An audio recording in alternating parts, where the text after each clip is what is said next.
Mardipäev on üks päev, mille tähistamist ma tõesti mäletan juba lapsepõlvest. Ma mäletan, kui palju neid alati käis ja ma mäletan, kui oluline see oli esiteks minu vanematele, aga kui põnev see oli ka minule endale.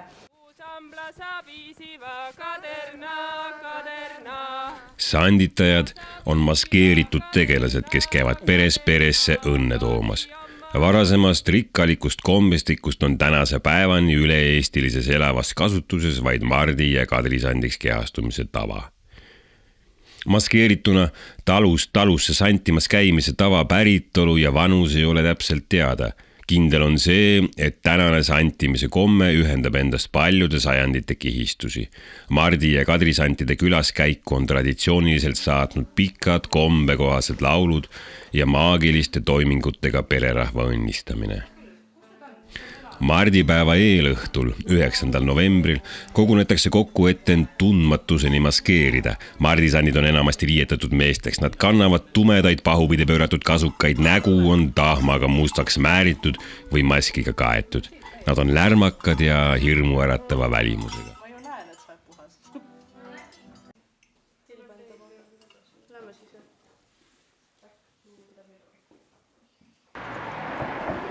Kui tegelased on maskeeritud, minnakse külla sõpradele ja tuttavatele, mõnikord ka päris võõraste inimeste juurde.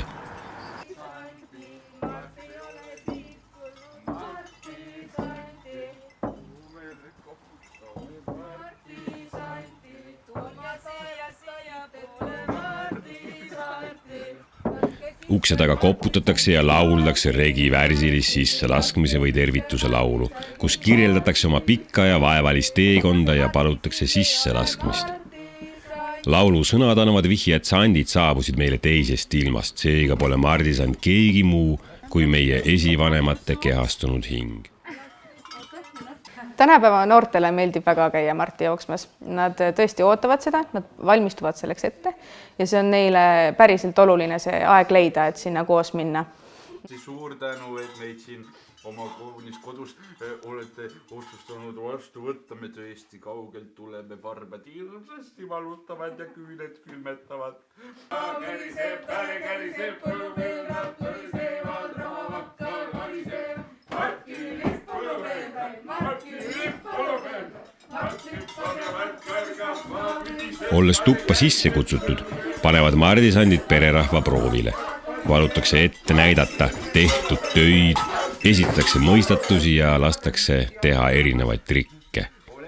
Peale talveks valmisoleku kontrolli asutakse pidutsema. Tantsitakse üheskoos laulu või pillisaatel, mida lärmakamalt, no seda uhkem.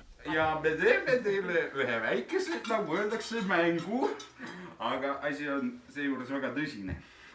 Nimelt on võib-olla tähelepanelikumad juba märganud, et mul on siin topp ja sokk. Ja ma võin teile öelda, et kokku nemad moodustavad toki-soki või soki-toki. Oleneb, millisest otsast vaadata. Ja vot, see soki-tok, see on üks huvitav adregaat ja see aitab meil seda mängu nüüd läbi viia. Nimelt, ma palun teil kõigil astuda ette. Oi! No näed, no tõesti. Väga osav pererahvas.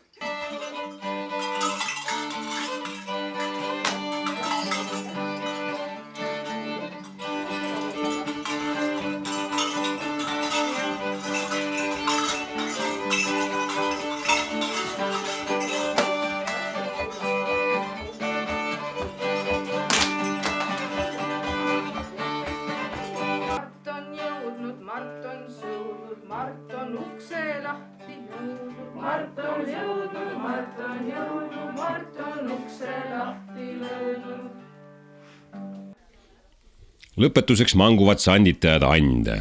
kasutades siin mõistukõnet. Vanemal ajal poetati andide kotti juurvilju, sokke, käpikuid, lõnga, tänapäeval aga pigem raha ja maiustusi, kuid ka hoidiseid ja aiasaadusi. Sandid tänavad selle eest proosakõnes või rituaalse tänulauluga. Kombestiku asendamatu osa on pererahva õnnistamise tseremoonia. Selleks on kaasas kotike viljaterade, herneste või muuga, mida heade sõnade saatel põrandale külvatakse. Kui varasemalt jagati pigem vilja ja karjaõnne, siis tänapäeval soovitakse lisaks raha, töö, lasteõnne või just sellele perele vajalikku. Santidel on kaasas ka tervistav vits, millega tagatakse pererahvale hea tervis.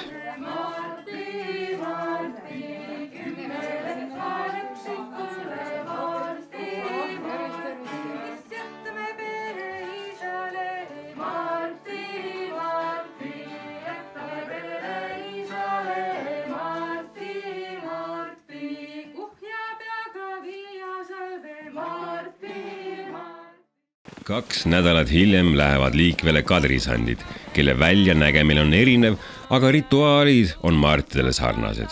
Kadrid on peamiselt naisterahvasteks kehastunud õrnad, kaunid, heledates rõivastes, looride, pärlite, paelte ja sulgedega ehitud. Nad liiguvad vaikselt ja tasaselt. Võrreldes mardisantidega on kadrisandid ka vaos hoitumad. Iga Kadri ja Mardi pere on unikaalne ja omanäoline, lähtudes sageli sanditajate endi oskusest ja huvidest, kuid ka paikkondlikest eripäradest.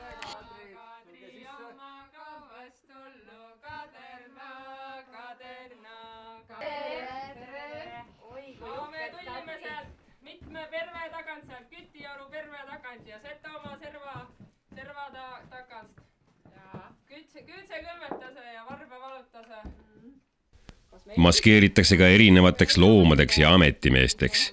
Enam levinumad on karu, hani, sokk, kurg, hobune, ametimeestest ehk arst, kirikuõpetaja või teised ühiskonnas parajasti aktuaalsed rollid. Siin ei ole fantaasial piire. Siis meil on kurg ja siis ennustaja proua. Järgmine hummok siis pärast santitamise õdagut pimepukima nasenakasse kõnelema.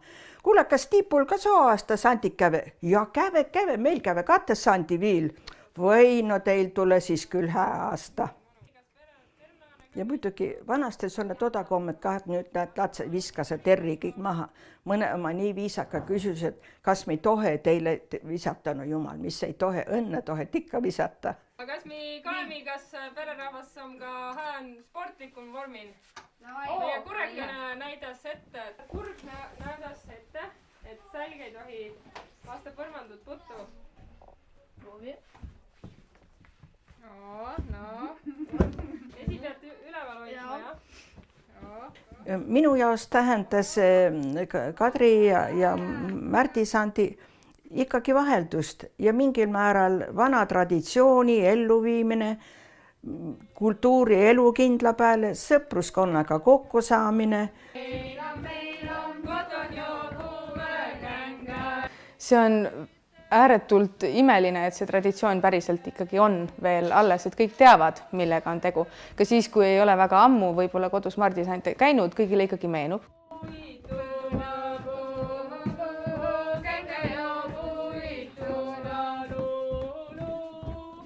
On ikka mingi vaheldus maal eriti. Et ja muidugi ilusa soovimist suuva kõik karjaõnne ja mis siis, et karja enap ei ole. Ja leivaõnne ja viljaõnne, vilja ka enam eriti ei ole, aga leib ikka. Nii et see kõik saane rõõmus vana äge traditsioon.